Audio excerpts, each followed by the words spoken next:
हम हमेशा कहते हैं कि स्वस्थ रहिए, अपने स्वास्थ्य का ध्यान रखिए, पर ये स्वस्थ रहना होता क्या है?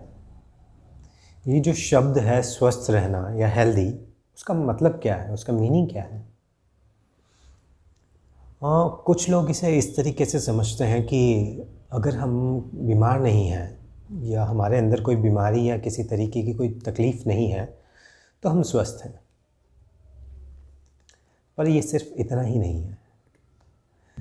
अगर हम हेल्थ वर्ड को गूगल पर जाकर सर्च करें तो इसका मतलब होता है हमारी शारीरिक और मानसिक स्थिति का ठीक होना। अगर हमारी शारीरिक और मानसिक स्थिति ठीक है तो हम स्वस्थ हैं। अगर इसको थोड़ा और गहराई में समझना चाहें तो जो शब्द हेल्थ है वो एक लैटिन वर्ड होल से बना है। होल का मतलब होता है हिंदी में संपूर्णता। तो अगर हमारी शारीरिक क्षमताओं की, हमारी मानसिक क्षमताओं की और हमारी भावनात्मक ऊर्जाओं की, अगर इन सब की हमारे अंदर संपूर्णता है तो हम स्वस्थ हैं। अगर हमारी शारीरिक ऊर्जाएं, मानसिक ऊर्जाएं, भावनात्मक ऊर्जाएं पूरी तरीके से काम कर रही हैं तो हम स्वस्थ हैं। अगर हम सुबह उठते हैं और हमें एक नए जीवन की अनुभूति होती है तो हम स्वस्थ हैं। जब हम सुबह उठते हैं तो हमारे अंदर एक नई ऊर्जा का संचार होता है, हमें बहुत ही हल्का महसूस होता है, ना कि थकान लगना और एक भारीपन महसूस होता है, तो हम स्वस्थ हैं।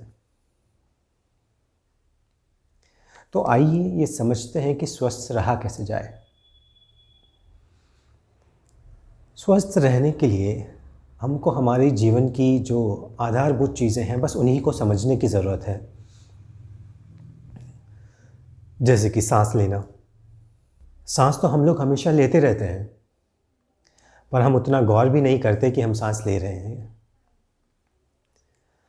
सांस लेने का जो तरीका है, हमको हमेशा गहरी गहरी सांस लेना चाहिए, जिसे डीप ब्रीथिंग बोलते हैं। या आपको पता है कि अगर प्राणायाम अगर आपने किया है तो प्राणायाम में हम गहरी गहरी सांस लेते हैं। तो गहरी सांस लेना या प्राणायाम करना क्यों ज़रूरी है? क्योंकि जब हम प्राणायाम करते हैं, हम गहरी सांस लेते हैं तो ऑक्सीजन जो है वो हमारी बॉडी के हर एक पार्ट तक पहुंचता है। जब शरीर के हर एक हिस्से को उसकी पूरी ज़रूरत के हिसाब से ऑक्सीजन मिलती है तो उसमें एक ऊर्जा का संचार होता है। हमारी बॉडी पूरी एनर्जाइज रहती है, हमारे अंदर पूरी बॉडी के हर हिस्से में एक ऊर्जा का संचार होता है जिससे हमको पूरी ताकत मिलती है। हमारा स्ट्रेस लेवल कम होता है, हमारा ब्लड फ्लो अच्छा रहता है, हमारी इम्यूनिटी बढ़ती है, हमारे लंग्स स्ट्रॉन्ग होते हैं प्राणायाम करने से, गहरी सांस लेने से। तो ये हमको ध्यान रखना है दोस्तों कि हमको गहरी सांस लेनी है या प्राणायाम को हमारे जीवन में एक नियमित रूप से शामिल करना है। दूसरी बात जो फिर से हमारे जीवन का बहुत ही एक महत्वपूर्ण हिस्सा है, जो है पानी पीना। ये पानी के बारे में नहीं है, बट ये इस बारे में है कि हम किस तरीके से पानी पीते हैं और हम कितना पानी पीते हैं। दोस्तों, कुछ लोग कहते हैं कि हमें दिन में 7-8 गिलास पानी पीना चाहिए, 10 गिलास पानी पीना चाहिए, 2 लीटर पानी पीना चाहिए, 4 लीटर पानी पीना चाहिए।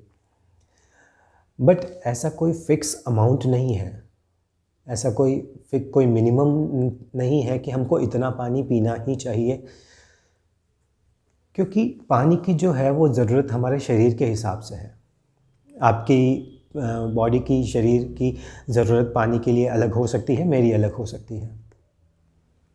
और ये बहुत चीज़ों पर निर्भर भी करता है, जैसे कि मौसम है, हम जहाँ रहते हैं, किस तरीके का हम खाना खाते हैं, ये उन सब चीज़ों पर भी निर्भर करता है कि हमारी शरीर की जो है वो पानी की ज़रूरत कितनी है। तो ऐसा कोई फ़िक्स अमाउंट नहीं है, बट हमको बस इस चीज़ का ध्यान रखना है कि हमारे शरीर में पानी की कमी ना हो, जिसे इंग्लिश में डिहाइड्रेशन कहते हैं। तो हमारा बॉडी जो है वो डिहाइड्रेट ना हो, हमें बस इतना ध्यान रखना है, उतना पानी हमें पीना चाहिए। कुछ लोग क्या करते हैं डिहाइड्रेशन से बचने के लिए या कुछ थोड़ा फैशन में बोतल से बार बार पानी पीना, ये भी ठीक तरीका नहीं है दोस्तों। जब हमें प्यास लगे तो हमें तब पानी पीना चाहिए, और एक अच्छी क्वांटिटी, 1 गिलास, 1.5 गिलास, 2 गिलास, जितना हम पी सकें, जितना हमको अच्छा लगे, जितना हमारी प्यास लगी हो उतना पानी पीना चाहिए। ये एक एक सिप करके पानी पीना जो है वो ठीक नहीं है, क्योंकि अगर हम जब थोड़ा थोड़ा करके पानी बार बार पीते हैं तो वो सारा का सारा पानी हमारी बॉडी एब्जॉर्ब करती है और हमारे शरीर में सोडियम की कमी हो जाती है, जो कि अच्छी बात नहीं है, जो हमारी बॉडी के लिए ठीक नहीं है, हमारे दिमाग के लिए भी ठीक नहीं है। तो हमको एक गुड क्वांटिटी, 1 गिलास मिनिमम, 1.5 गिलास, जितना हम पानी पीना अच्छा लगता है उतना पानी हमें पीना चाहिए। हमारी बॉडी ऑटोमेटिकली उस हिसाब से पानी को मैनेज करती है। अब हमें पानी कैसा पीना चाहिए? दोस्तों, आप सब लोगों को पता है कि हमारे शरीर के अंदर का एक तापमान होता है, तो पानी जो है हमें उसी तापमान के हिसाब से पीना चाहिए, जो कि न ज़्यादा बहुत ज़्यादा गर्म, न बहुत ज़्यादा ठंडा, जिसे हम गुनगुना पानी कहते हैं। तो हमें हमेशा ही गुनगुना पानी पीना चाहिए, क्योंकि क्या होता है कि जब हम बहुत ज़्यादा ठंडा पानी पीते हैं और बहुत ज़्यादा गर्म पानी पीते हैं तो हमारे शरीर को उतनी मेहनत करनी पड़ती है, हमारी बॉडी के अंदर जो मशीन है, जो तंत्र हैं, उनको उस पानी को हमारी बॉडी के तापमान के बराबर लेके आना पड़ता है, फिर जाके कहीं वो हमारे बॉडी में एब्जॉर्ब होता है या बॉडी के हर चीज़ में सप्लाई होता है। तो जिससे हमारे तंत्र जो है, हमारे शरीर की मशीनरी जो है, वो उसको अफेक्ट पड़ता है, वो ख़राब होती है। दोस्तों, आप लोगों ने ये भी सुना होगा कि डॉक्टर्स कहते हैं कि सुबह उठ के हमें गर्म पानी पीना चाहिए या गुनगुना पानी पीना चाहिए। वो इसीलिए क्योंकि जब हम सोते हैं तब हमारे शरीर में जो पानी की कमी हो जाती है, 7-8 घंटे तक हम पानी नहीं पी पाते, तो सुबह उठ के अगर हम गुनगुना पानी पिएँ तो वो तुरंत ही हमारी बॉडी में एब्जॉर्ब हो जाता है और हमारी बॉडी को हाइड्रेट कर देता है, जो हमारी डिहाइड्रेशन को दूर कर देता है, मतलब हमारी पानी की कमी को तुरंत ही पूरा कर देता है। तो इसलिए हमें हमेशा ही गुनगुना पानी पीना चाहिए, न ज़्यादा गर्म न ज़्यादा ठंडा। और साथ ही साथ हमें फल और सब्जियां भी ऐसी खानी चाहिए जो कि हमें हमारी पानी की कमी, हमारी बॉडी की पानी की कमी को पूरा करती रहें। तो आइए आगे बढ़ते हैं और एक ऐसी चीज़ पर चर्चा करते हैं कि जो फिर से हमारे जीवन के लिए बहुत ही महत्वपूर्ण है, सांस लेना, पानी पीना और उसके बाद हमारा खाना। दोस्तों, हम सब लोग भारत में रहते हैं और भारत में खाने का बहुत ही महत्व है। खाना हमारे समाज से, हमारे रिश्तों से, हमारे त्योहारों से, हमारे रहने की जो जगह है जहाँ हम रहते हैं, उससे बहुत चीज़ों से अफेक्ट होता है। पर अगर हमारे शरीर की बात करें तो खाना जो है वो हमारे शरीर के लिए एक ईंधन है, एक फ्यूल है। अगर हम इस तरीके से इसको समझें कि अगर आपके पास एक कार है तो उस कार को चलाने के लिए आपको एक ईंधन की ज़रूरत पड़ती है, जो पेट्रोल, डीजल कुछ भी हो सकता है। वैसे ही हमारे शरीर को चलाने के लिए हमको खाने की ज़रूरत पड़ती है, और हमारी जो बॉडी में मशीनरी है उस खाने को ऊर्जा में बदलने का काम करती है, और उस ऊर्जा से हमारे जीवन का संचालन होता है। तो दोस्तों, अगर आपके पास एक पेट्रोल कार है और आप उस पेट्रोल कार में केरोसिन डालेंगे तो क्या होगा? हो सकता है वो चल जाए, पर वो उस तरीके से नहीं चलेगी जिस तरीके से उसे चलना चाहिए। उसकी फुल कैपेसिटी में, उसके फुल फंक्शनिंग में वो नहीं काम करेगी। ठीक उसी तरह हमारी बॉडी भी जो है वो एक मशीन है। Human body is the most sophisticated machine on the planet. ऐसा भी कहा जाता है कि हमारी बॉडी जो है वो एक बहुत ही उच्च स्तर की, अच्छे स्तर की एक मशीन है। तो उस मशीन को चलाने के लिए जो सही प्रकार का ईंधन है, जो सही तरीके का ईंधन जो हमारी बॉडी को ऊर्जा दे सके, वो ही हमें यूज़ करना चाहिए, ना कि ऐसा कोई और चीज़ जो हमारी ऊर्जा को बढ़ाने की जगह हमारी ऊर्जा को और कम कर दे। दोस्तों, अगर आप फ्रेश फ्रूट खाते हैं, फ्रेश फूड खाते हैं, ताज़ा फल, सब्जियां, सलाद, ताज़ा बना हुआ खाना जो खाते हैं, तो उस खाने को पचाने के लिए हमारे शरीर को ज़्यादा मेहनत नहीं करनी पड़ती और हमारे शरीर जो है उसे तुरंत ही ऊर्जा में बदल देता है।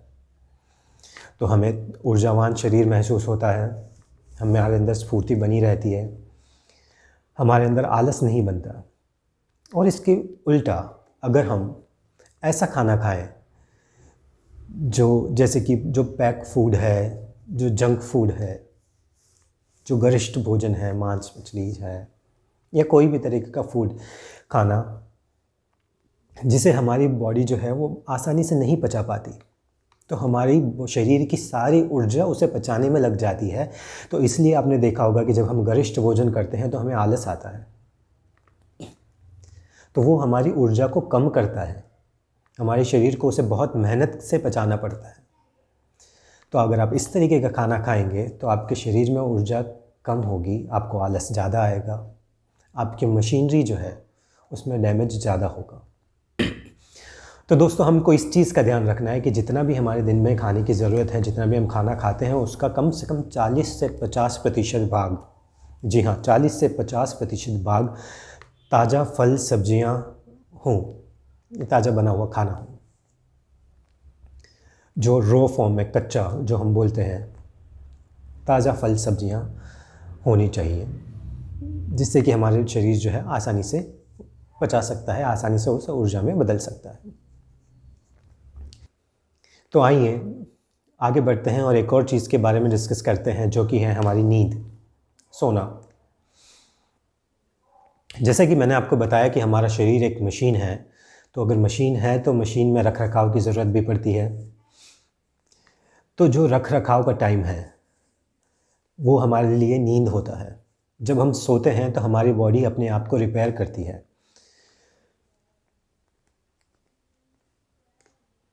तो अगर हम अच्छा खाना खाते हैं, फ्रेश फ्रूट खाते हैं, तो हमारी मशीन जो है ज़्यादा डैमेज नहीं होती, तो उसमें रख रखाव की ज़रूरत भी कम पड़ती है, तो हमें आलस नहीं आता, ज़्यादा नींद नहीं होती।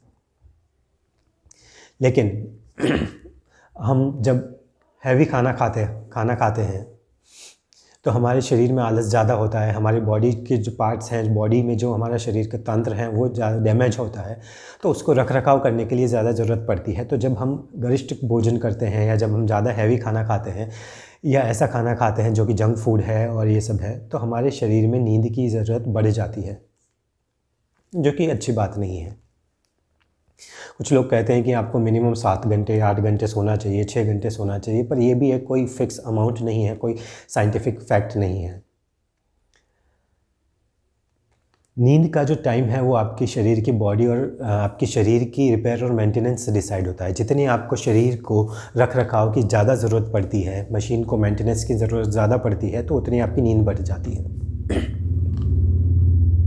तो हमें फ्रेश खाना खाना चाहिए, तो जिससे कि हमारी नींद का जो टाइम है वो भी एक ठीक रहे, ज़्यादा हमको आलस ना हो। दोस्तों, अभी तक जो हमने बात की वो आपके शरीर की, आपके जीवन की बहुत ही ज़रूरी चीज़ें हैं। खाना पीना, सोना, सांस लेना।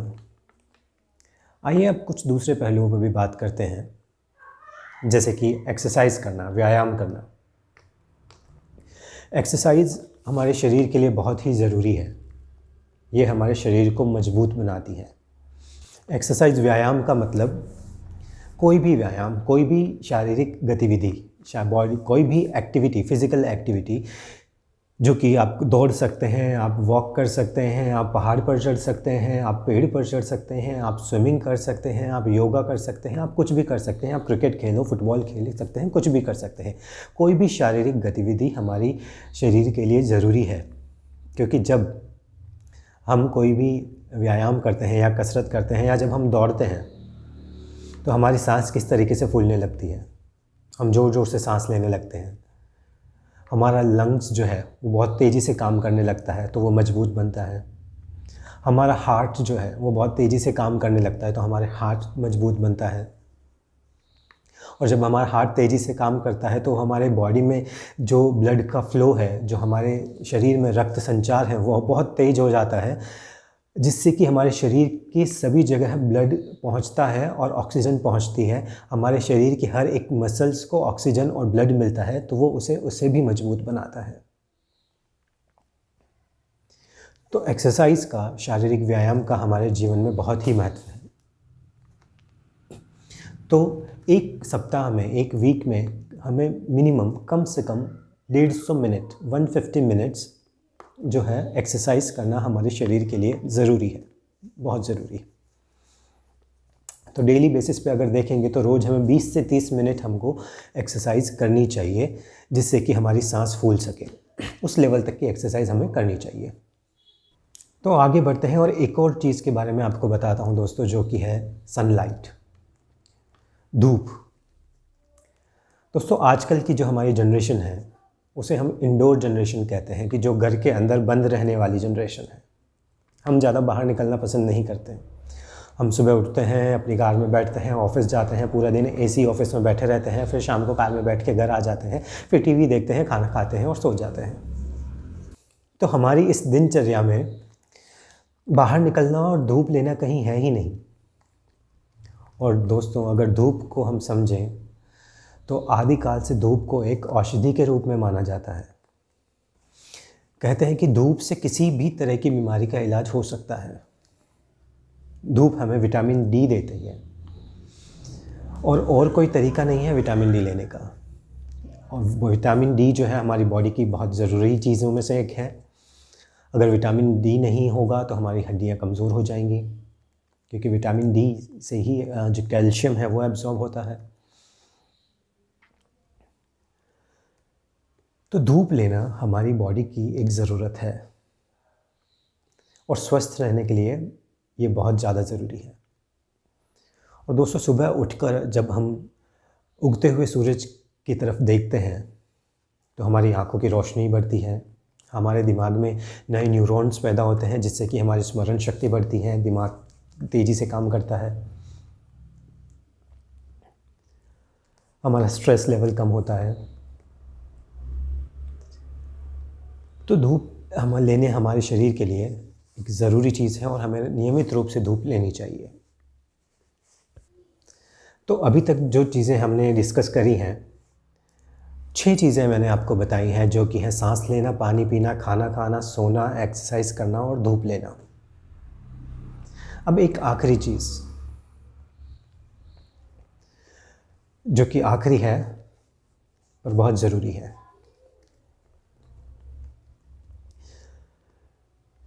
दोस्तों हार्वर्ड यूनिवर्सिटी में एक रिसर्च किया गया था, जिसमें ये पता लगाया गया था कि मनुष्य को सबसे ज़्यादा खुशी किस चीज़ से होती है।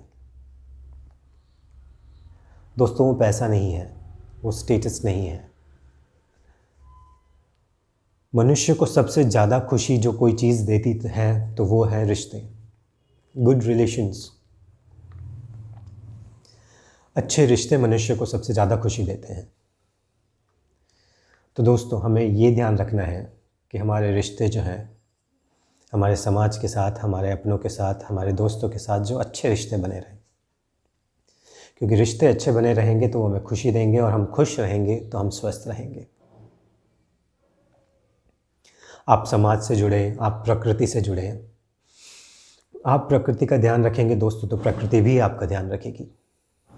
आप प्रकृति से जुड़े रहेंगे तो प्राकृतिक चीज़ों का सेवन करेंगे तो हमारी बॉडी जो है वो स्वस्थ रहेगी, हमारा शरीर स्वस्थ रहेगा। तो समाज से जुड़े रहें, अपने दोस्तों से जुड़े रहें, अपने परिवार से जुड़े रहें, प्रकृति से जुड़े रहें और खुश रहें और स्वस्थ रहें। धन्यवाद।